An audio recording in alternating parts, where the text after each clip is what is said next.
Okay, thank you very much indeed. Good afternoon, good evening to everybody. My name's Chris Pearce. I'm the CEO of Global Governance Services Limited based in London. And I have been looking at board practices, I suppose, for the last 30 years or so.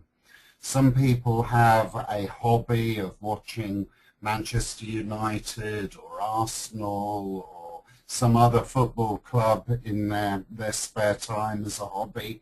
My hobby is a very sad one. I actually enjoy watching board meetings and board practices. And what I would like to share with you over the coming 35-40 minutes or so is some of my insights into board practices and how they can be improved. My basic premise is that the board is an extremely important place in terms of making decisions, ratifying processes and being informed so that the necessary quality assurance can take place in terms of stewardship from a board perspective. And no matter how few meetings take place, it is extremely important that these are organised well and effectively. You've heard a little bit about my background, and I will quickly move on to the content of the presentation. I'm going to be looking at practical and real examples of international benchmarks in terms of board practices. And since MILE is based in Saudi Arabia, my examples are essentially focused upon the Middle East, upon the GCC, the Gulf Coordinating Countries, and some of my examples will be from the Middle East and North Africa, the 20 or so countries that make up the MENA region. In particular, I'm going to be discussing board agendas, board frequency and duration, board discussions, minute taking, and causes of board practice dysfunction. And my objectives, I hope by the end of this webinar, you will be able to identify the characteristics of an effective board.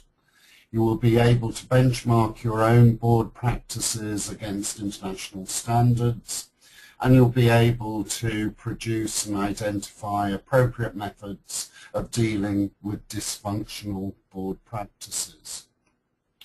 Now, I'd like to start off with a basic definition of what the board's role is. And essentially, I think a good definition is the UK Code of Corporate Governance. The current one is 2012, and we used to call it the Combined Code, but since 2012, with this introduction of the new code, we call it the United Kingdom Code of Corporate Governance.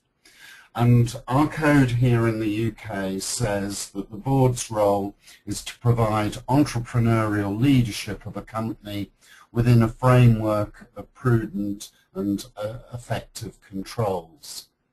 I particularly like this definition because corporate governance should be about encouraging risk-taking.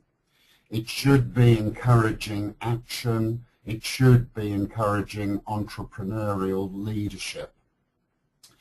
But it's got to be done within a framework of prudential and effective controls. And an effective board is there to make sure that the balance between taking leadership of the company and providing assurance through prudent and effective controls takes place. Now, essentially, in terms of good board practices, I think there are about 8 elements that are of importance. The first one is that the board should have a clearly defined role and authority.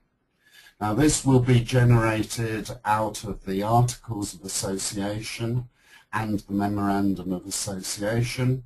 You might call that the bylaws. You might also call it the Constitution. But essentially, the incorporation documents of a company should clearly define the roles and authority of the board. And this needs to be put into a mandate or a board charter where these roles and authorities are clearly defined. On top of the mandate and the charter, you might find it useful to have a statement of reserved powers, and these reserved powers are those authorities and powers that only the board can exercise and that can never be delegated, no matter what the circumstances, no matter what the situation and the emergency may be.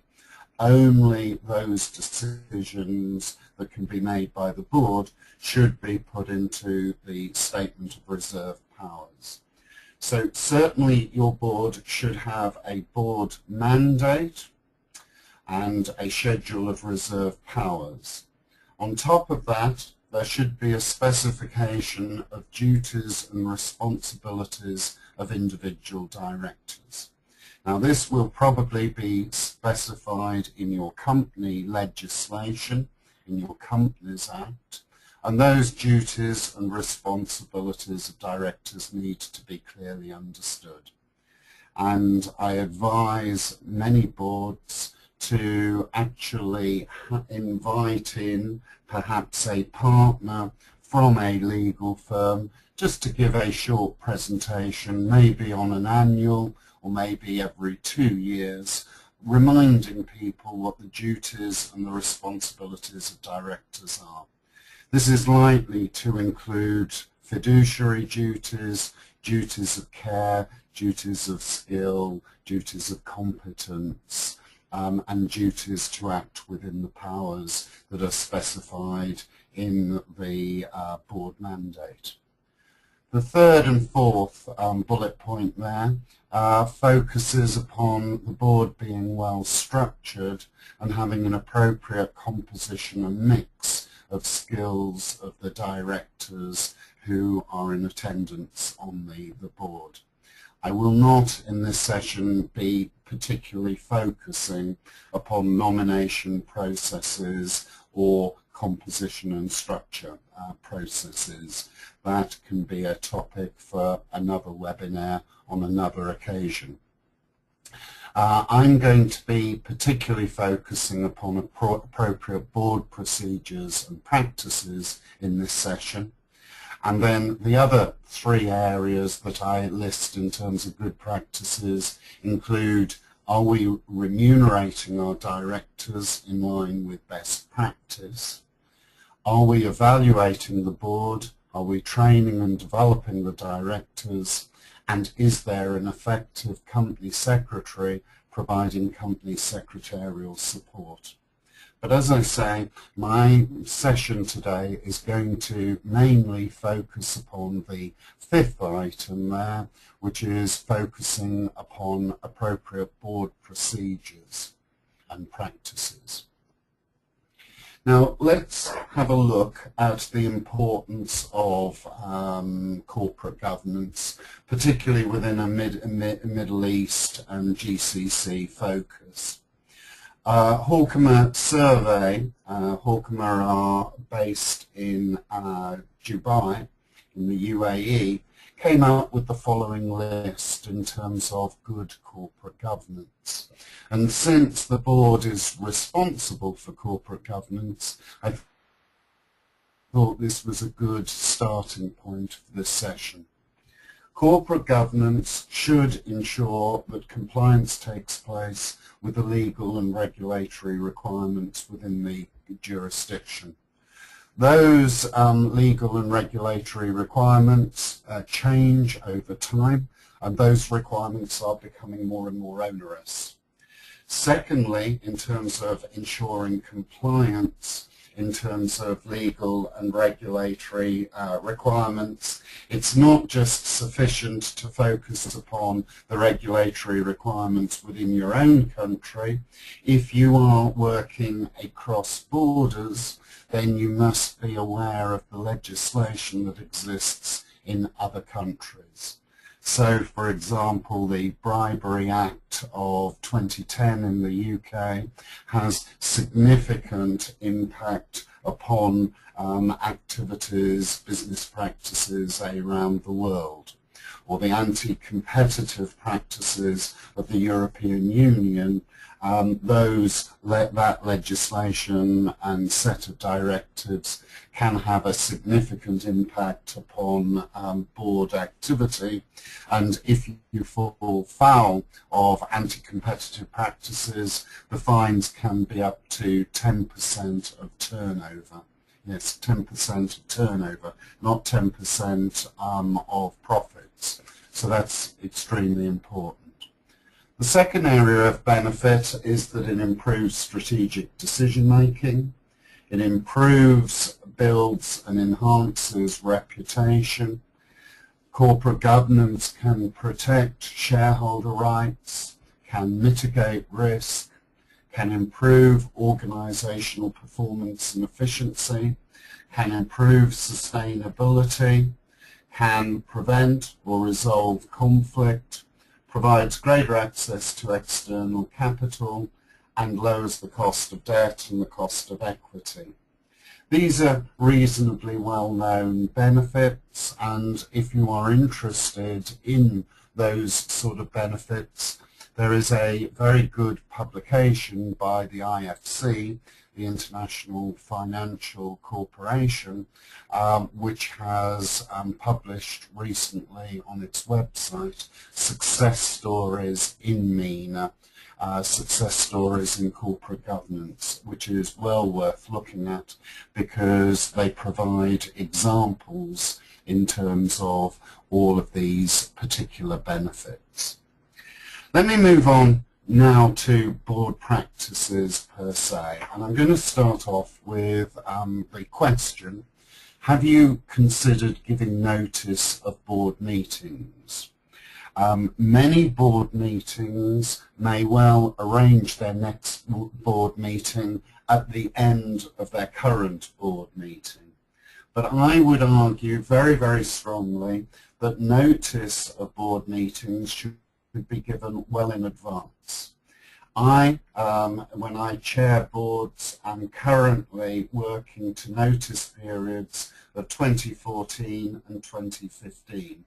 So if you were to look at my diary right now, you would see for the month of December 2015 where I am actually going to be, where the venue is, where the time is, and what the date is for each of my board meetings scheduled in December 2015. And all dates prior to that are placed in my calendar. If I have notice periods well in advance, there is no excuse for me not attending the board meeting. I cannot say something else has cropped up that is more important. Board meetings are the most important things in my schedule, and therefore they should be given significant notice period. The second question I'm going to ask is, how many board meetings do you have, and are they sufficient in number? Now, the jurisdictions have very, very different numbers of board meetings as practices. Let me give you an example.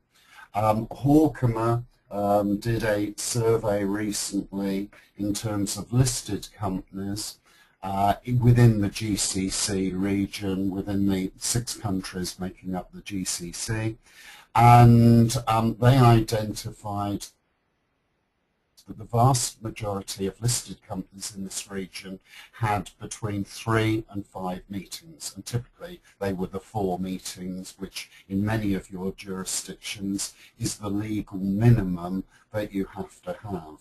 So the vast majority are having meetings perhaps every quarter. However, once you look at the others, you find that some of the others are going up to 6 to 9, 15%, 10 to 12, 14.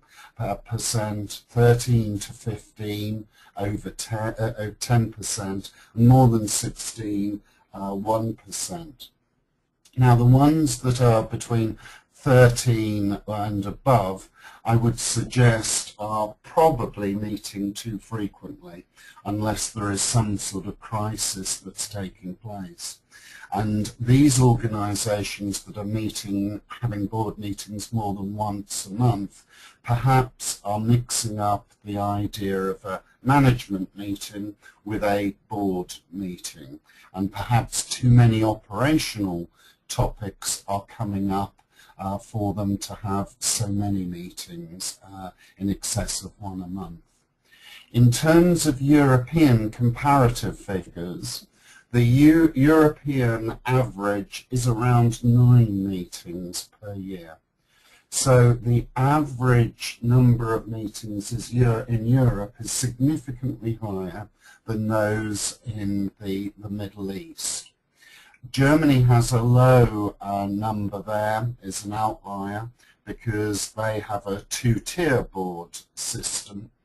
But the rest are all in excess of 7 board meetings a year. If you break it down still further, banks typically have 2 board meetings more than the average. So if you were looking at the UK at 8.7, if you looked at a UK bank, you would find it would be about 10.7, or about 1 per month that's taking place. So the first question to ask is really, how often do you want your board to meet? And that question will be determined by what do you want to discuss. And what I have listed here is an example of an annual calendar. The calendar for the agenda has on the left-hand side standing items.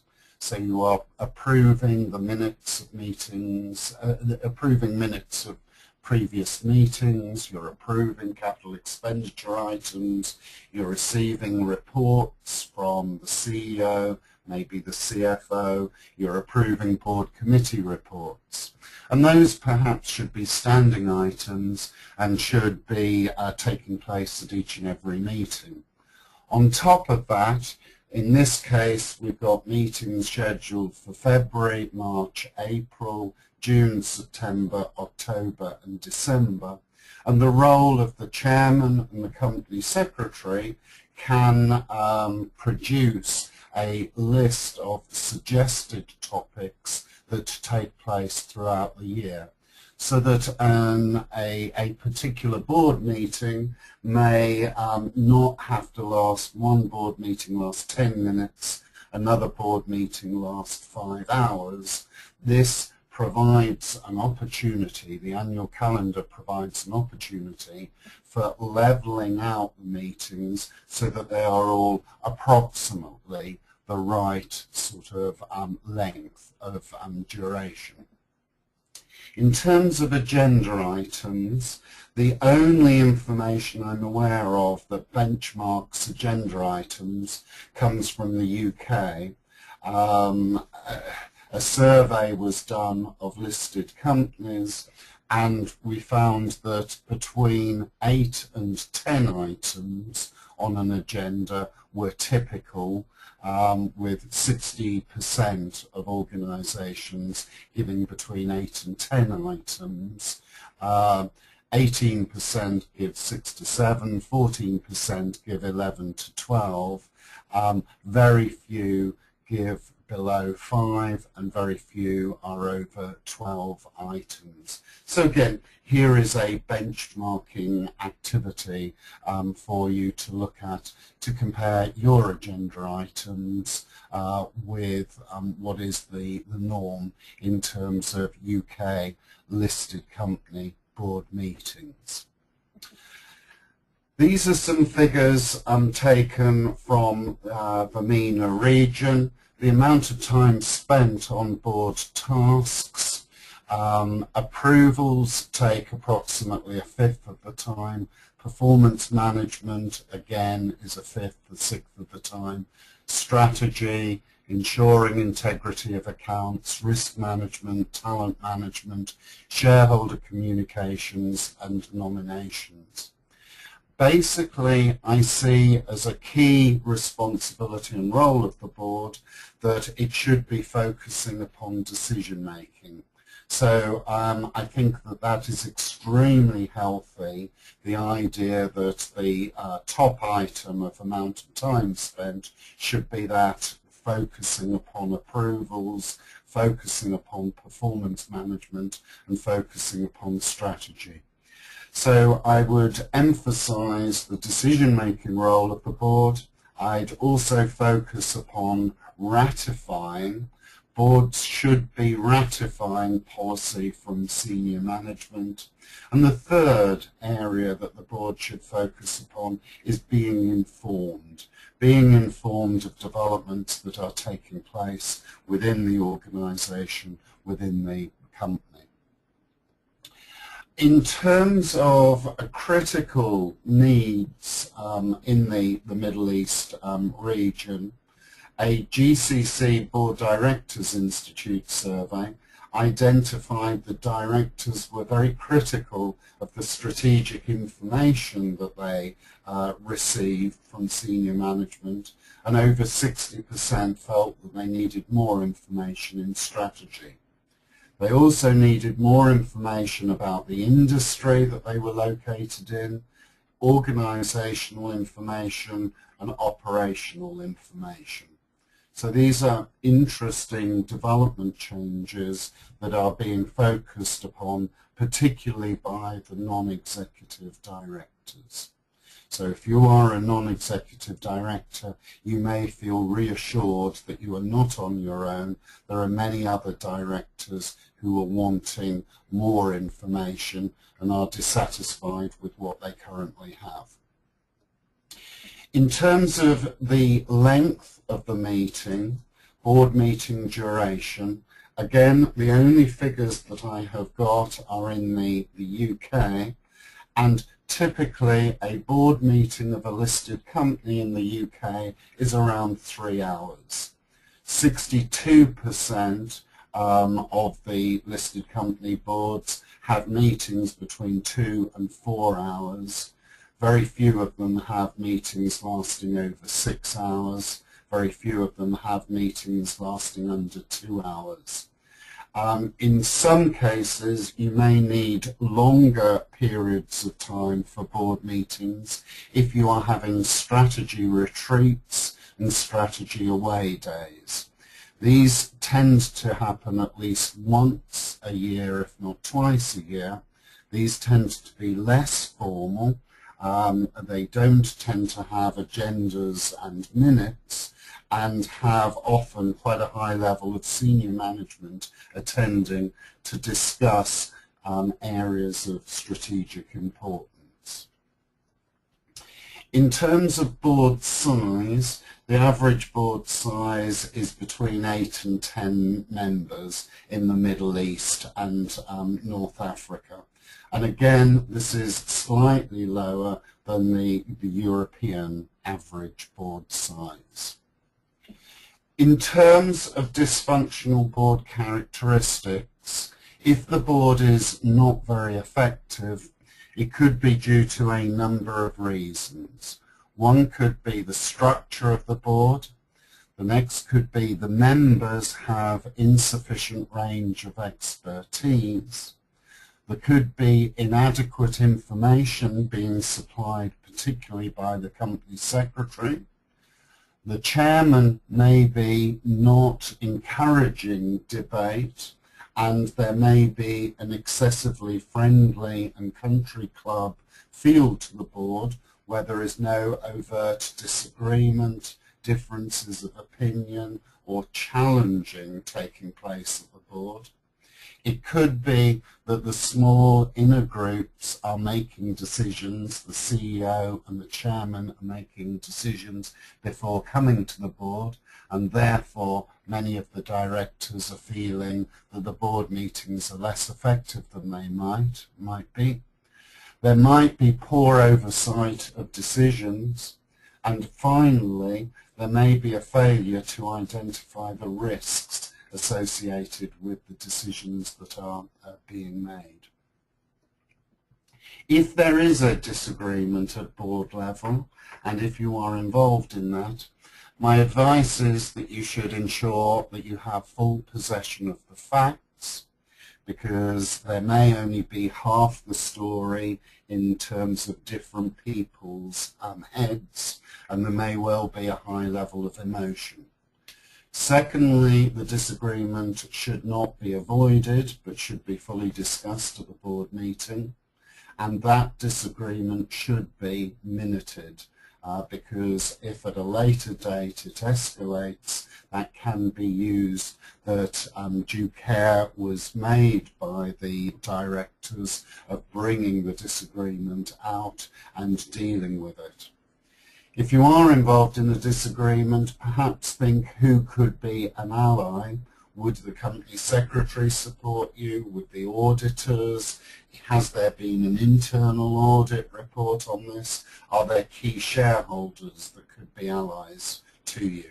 And you must identify the level of support, and you must, while doing this, avoid making any slanderous or defamatory statements concerning the disagreement. If you have a major disagreement, you've got to decide whether or not you can live with the disagreement, or whether you'll accept the majority decision and live with it. Or you could resign over the issue, or you could call for an extraordinary general meeting if there's support from a sufficient number of shareholders.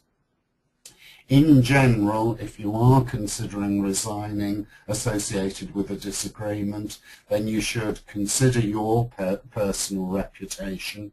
People do not like, and other organisations do not like, individuals that have a history of resigning from boards, and you might be identified as being quite a difficult person if you were to make a habit of resigning from boards. You've got to consider your relationship with other board members, because the other board members may not in a crisis be as supportive as you think they might be. And you've also got to think about the company reputation and share value, because if the disagreement is made public, that could have a negative impact upon share value, and you could see the marketplace being concerned about a public board disagreement and a split board taking place. If you are leaving, there are about 6 different ways in which you can depart. You can resign. You can leave and vacate your office because of a board resolution, and the resolution needs to be passed by a particular majority that will be specified in your Articles of Association, your Constitution, your bylaws. If you are absent from board meetings without permission, then you may be asked to vacate your seat on the board. If the law says you are not able to continue being a director because, let's say, the banking regulator has disqualified you from being involved in banking activities, or the law might stop you if you're a bankrupt or an insolvent being a director. In some jurisdictions, if you've reached a specified age, you are asked to leave, or you are asked to go before the annual general meeting on an annual basis and be re-elected, or you can depart by having a resolution at the General Assembly, at the general meeting, and the shareholders remove you from office. In terms of areas of improvement, the GCC Board Directors Institute suggest that directors want their fellow directors to participate more actively within board meetings. The survey also identified the directors in many cases in the Middle East were not well prepared for the meetings, and directors wished that their fellow colleague directors were better prepared. They also wished that they received a better agenda in a more timely way, and that the board briefing papers and the board pack was much more in advance of the meeting. Typically, I recommend between 5 and 10 working days before the board meeting when you should receive the board pack. And the final point from the survey was the directors felt that they did not receive timely minutes, and minutes could be produced more promptly. So the key barriers to improvement in the GCC and the Middle East in general focuses upon board composition of the directors and their capabilities and skills and expertise. It focuses upon board dynamics. It focuses upon directors having clearer responsibilities for their roles and their accountability. And it also focuses upon the fact that very few boards in the region carry out any form of board evaluation and renewal processes. And the board nowadays is expected to lead in terms of evaluating the board processes, the director's contribution within the board meetings, and all of the board committees activities as well. So what I have done in the last 35 minutes or so is go through some of the information that is in my books. I have written a book in 2010 on corporate governance in the EU. In 2012, last year, I wrote one on corporate governance in the Gulf.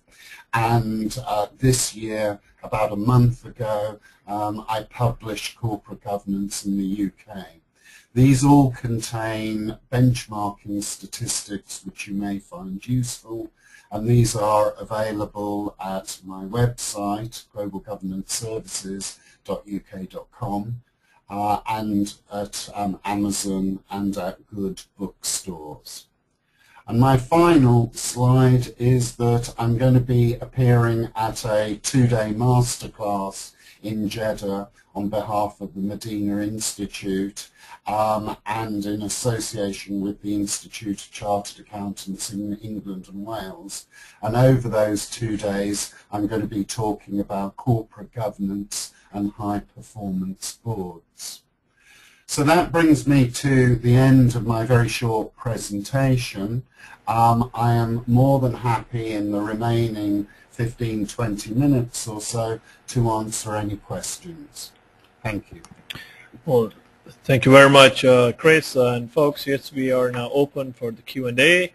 You could either raise your hand. I will give you an opportunity to speak to Chris directly, or you could put your questions in the question box. I would be happy to read them, however, on your behalf.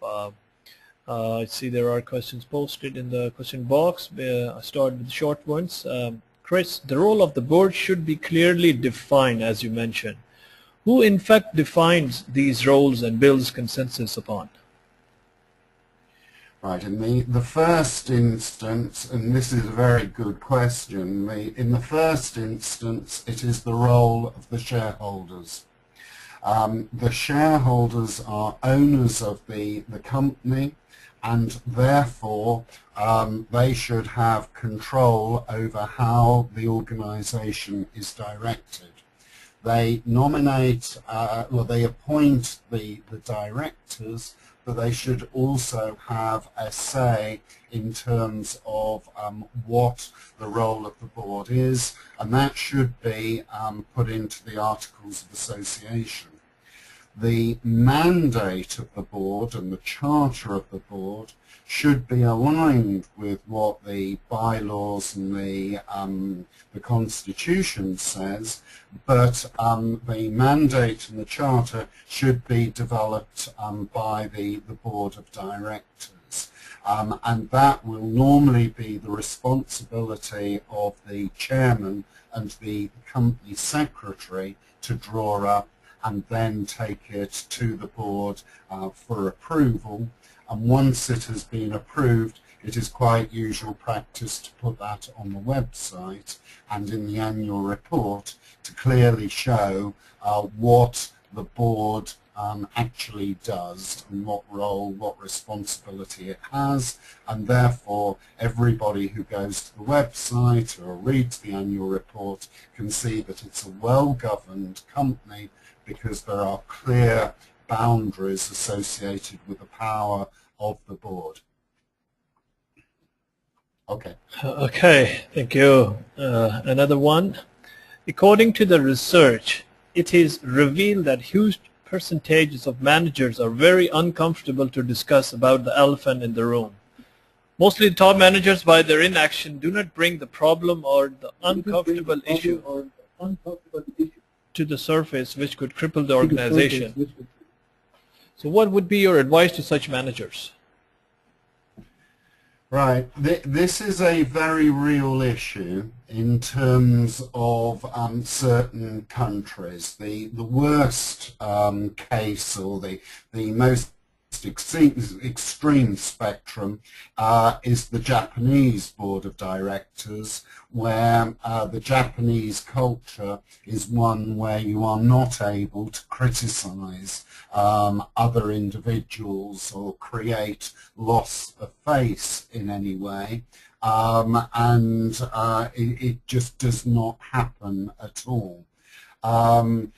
In the Middle East, in the Gulf, to a great extent, there are similarities in terms of it's very difficult to challenge other colleagues. I would argue that you're not challenging them in terms of their characteristics and their personalities. You're actually wanting to challenge assumptions that they are making concerning particular proposals that they're putting forward. So if I give an example, a chief executive might have put forward a particular strategy, and the strategy may be underestimating the impact of instability in terms of the northern part of the MENA region. So, for example, what is happening in Syria at the moment, a question could come from a non-executive director, might be, have you considered fully the implications of turbulence in Syria, in Lebanon, and further disputes escalating there? Or have you, in terms of the strategic plan, considered the impact of increased inflation or changing exchange rates or whatever it might be, interest rates altering significantly? And as a result of that, you are focusing upon the proposal and the plan and focusing upon challenging assumptions until you feel comfortable with the responses that you are getting from the senior management. But it's not easy, and many people would prefer to be social and friendly and country clubbish rather than raise difficult issues. But this is what directors should be doing. They should be raising difficult and important issues. Okay. Okay, thank you. We have a hand raised, so let me go to the caller. We have Dr. Muhammad Rashad Faridi. Dr. Muhammad, could you please introduce yourself and ask the questions? Yeah, hi Chris, I'm Muhammad Rashad Faridi. I'm an assistant professor at Salman bin Abdulaziz University in Riyadh, Kingdom of Saudi Arabia. and I'm also teach strategic management, where I also have a chapter of corporate governance. So in fact, I have some one quick question for you. The question is about the trends in corporate governance. So is it something like the performance appraisal of the board of directors, with that concept of the 360 degrees, where the stakeholders are also judging the performance of the board of directors by in more of a collaborative and more of an integrative approach with the help of the ICT. So since technologies plays a very vital role, so is there any new trend coming up where the 360-degree approach for judging the performance of the board of directors can take place involving stakeholders? Okay, this is another really good question. I think there are two different ways of evaluating the board at the moment. The first is the evaluation of the board as such, which may be done by the board itself or might be done by an external facilitator.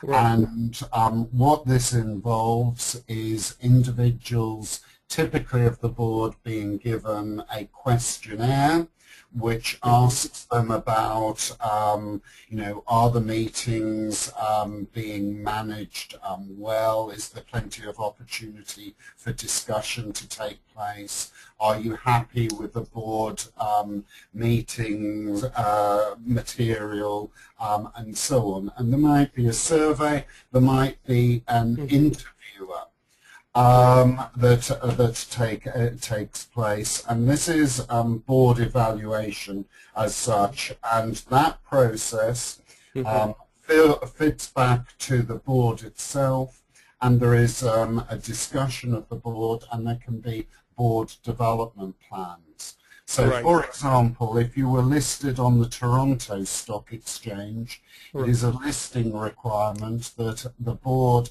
evaluates its processes each year. It describes what its strengths and weaknesses are, right. And it describes in its annual report what it is going to do to improve its board processes. Right. So that is a part of board evaluation. The other trend, I think, in terms of measuring and evaluating the board is that in Europe, since 2007, European listed companies have been requiring their boards to identify which key performance indicators they're using to evaluate the performance of the organization. And right. Then those KPIs, those key performance indicators, are then being listed in the annual report. And there is right. A statement by the board in the annual report stating these are the 6 or 8 or 10 key performance indicators that we're using right. To evaluate organizational performance. This is current organizational performance level, and these are our right. targets. And then the shareholders can evaluate how the board are evaluating the organization, and they can discuss that at the annual general meeting with the board of directors. So in brief, two ways of evaluation taking place.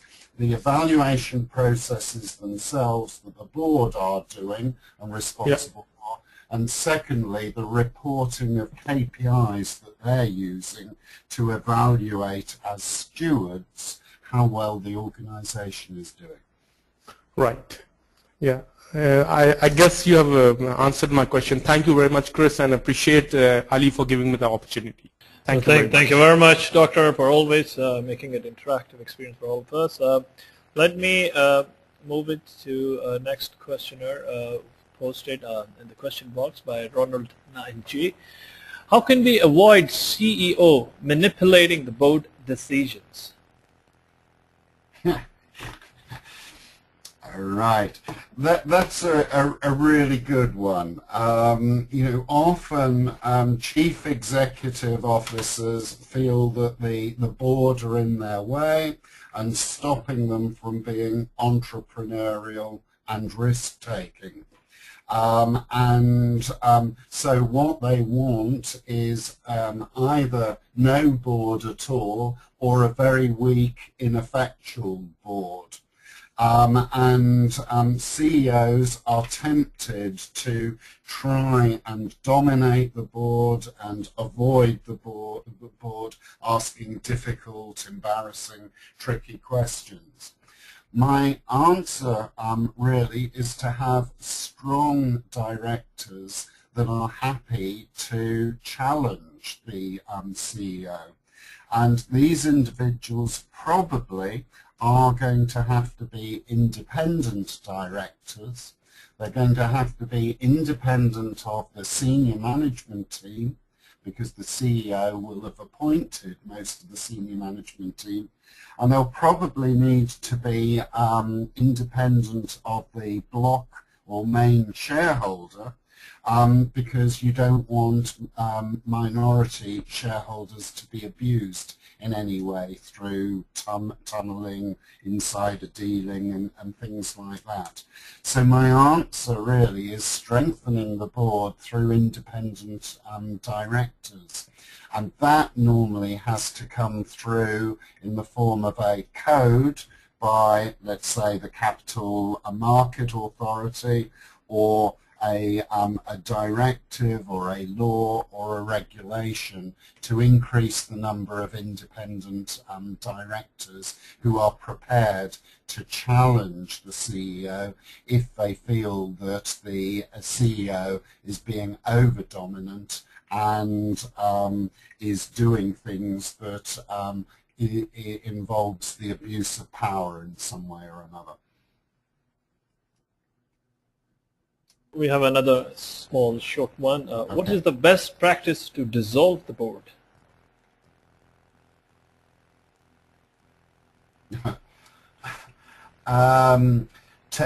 Take it to the annual general meeting, call an extraordinary general meeting and ask the shareholders to dissolve it. The problem with that is if you want the organisation to carry on, there could well be a vacuum. We recently had a situation with the Channel Tunnel in Europe, and there was a general meeting where the shareholders voted out all of the board, the chairman, all of the executive directors and all of the non-executive directors, but they had no plan B. They had no alternative as to what to do next once you've got rid of the bad board. So one must always remember that if the board is ineffective, you may still have to have a few that are ineffective and gradually deal with it over time in terms of changing it to a more effective and efficient board. You don't want to do it all at once and get rid of everybody, because then you lose the wisdom, the experience and the knowledge that already exists within the business. And we can take one last one.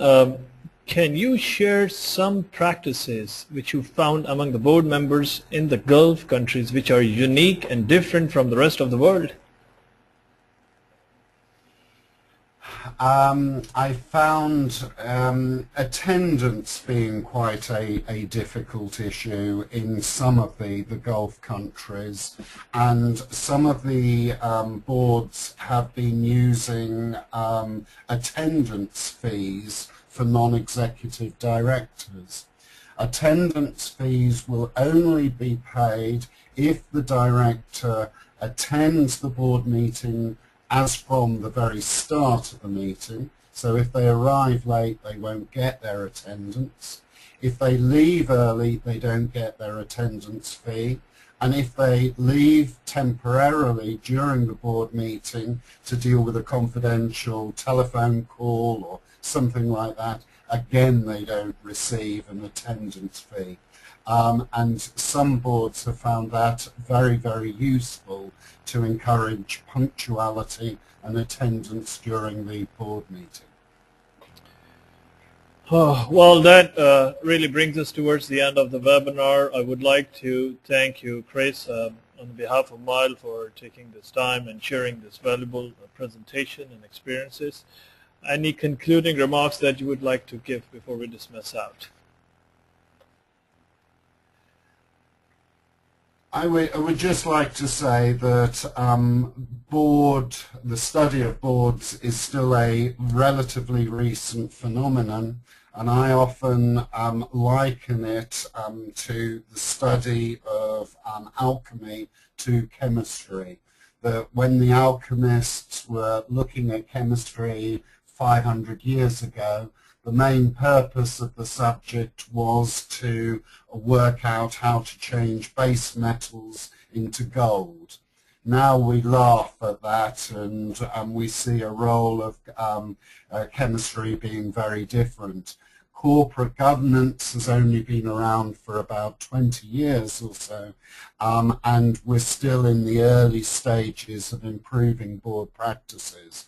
But over the last 20 years, we've made some important steps, I think, and we have still got further to go. But watch this space, and please keep up to date in terms of board practices, because these are changing very, very fast at the moment. And thank you very much for your interest in this topic. Thank you. Once again, Chris, thank you very much, and thank you all of those who participated in this webinar. Folks, as Chris mentioned also, and we broadcasted the link on the webinar console, that there is an upcoming master class in the month of November on the corporate governance and best performance boards, which Chris will be in fact conducting in November. So stay tuned to our website. And feel free to enroll online for it, as enrollment is open right now.